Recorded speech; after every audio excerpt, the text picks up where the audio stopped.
Hi guys, welcome back to my channel. My name is Hamasa and I'm a mortgage broker and a licensed realtor here in British Columbia. This is a video about, let me just see, I just took some notes here in this notebook. 5 mistakes every buyer should avoid. Okay, especially if you're a first time home buyer, you might not know a lot of those things. So let's dive right in. Make sure, so I'm gonna say okay what to avoid, so I'll look at it in the negative way. If you're not getting pre-approved and you're looking at properties, you're wasting time. You're wasting your time, you're wasting the realtor's time, you're wasting everybody's time. This is not an efficient way of doing things. You need to get pre-approved. You need to know what your budget is. If you're buying a property cash, okay, then it doesn't apply to you. But if you are needing a mortgage, then you need to get pre-approved. You need to know what your budget is. Because you can't go out there and look at a $1 million property when you can only afford a $400,000 property. It's just not the best use of your time. And then you're going to look at something that you're going to fall in love with, and then you talk to a mortgage broker and then they tell you your budget and then your heart's broken, right? So you don't want that. Get pre-approved before you talk to a realtor, ideally. Because even if and when you end up talking to a realtor, guess what they're going to do? They're going to send you to a mortgage broker. They're going to tell you to go get approved. So be ahead of the game, be proactive, and get pre-approved. That's number one. Number two, the second mistake that buyers make is they have too vague of a search. Like when you're looking for your next property or your first property, what are you looking for? How many bedrooms do you need? What location is ideal for you? What lifestyle are you looking to pursue or maintain? What are the non-negotiables? Like, is an in-suite laundry a mandatory? Are you being able to be a little bit flexible with that? You need to narrow down your search, because if you're just going to say, oh yeah, I want to buy a property because right now is a good time, where do you start? You need to basically narrow down your search like a funnel and be like, okay, for example, I'm looking for a 1-bedroom with an in-suite laundry that is in this particular city, close to a transit system, so SkyTrain, bus, whatever, and I needed to take less than or maximum 30 minutes for me to get to work, right? So when you have that mindset, when you have that mentality, it's easier for you to narrow down your search and easier for you to have your non-negotiables and say no to what's not meant to be yours. It's like a relationship.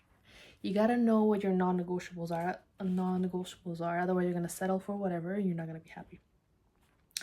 You're not gonna be happy. We want to avoid that. Number 3, intuition. Not listening to your intuition. So oftentimes, so let's say you narrow down your search and you started looking at your properties. Oftentimes within the first 3 to 5 seconds when you walk in, you will know if this property is yours. Is something that you want to go for, if something that someplace that you imagine yourself living in. So trust your gut, trust your intuition.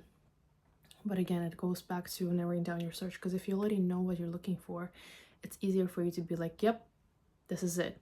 For example, if you're looking for a bright unit, you walk in, it's bright, there's big windows and everything. It's a hell yes, you know? So that's what you want. Listen to your intuition about people and property.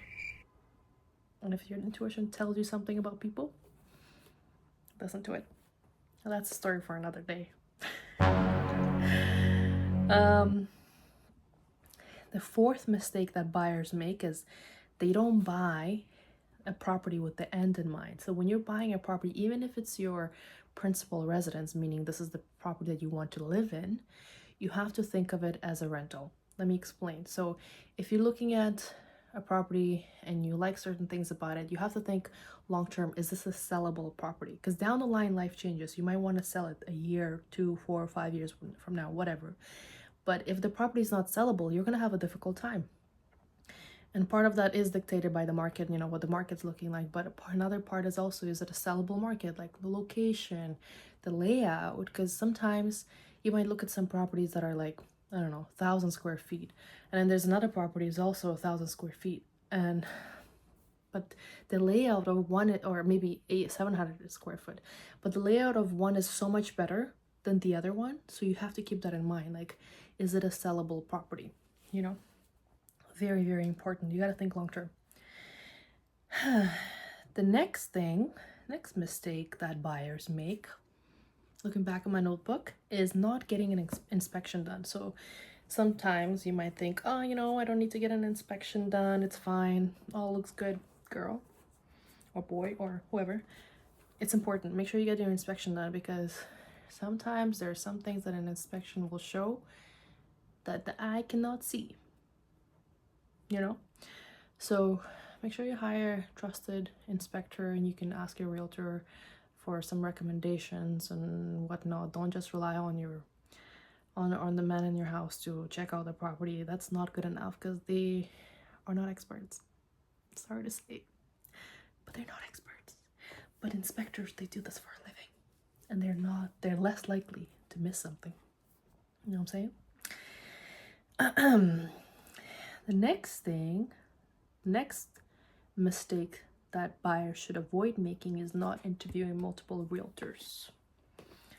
Let me explain. Sometimes you might go for someone just because you found their ad online, which is fine, by the way. I'm not saying there's anything wrong with that. But it's nice to see if you'll connect well with this realtor, if you think that they are thinking long term for you and they're asking you good questions and whatnot, because I've heard horror stories about people hiring the wrong realtors, and then that gives them a negative impression with the realtors, but also mortgage brokers, by the way. So I'm just getting a text right now. Yeah, because at the end of the day, the mindset that you want a realtor and a mortgage broker to have is, are we all working as a team? Because at the end of the day, if you are happy, then that's what the mortgage broker and the realtor wants. They want to make sure that it is a positive experience for you, and they want to be referable, right? If you have any video suggestions, anything else you'd like to know, please let me know. Don't forget to like, comment, subscribe. I'm still getting used to saying this stuff. And yeah, thanks for watching. Bye.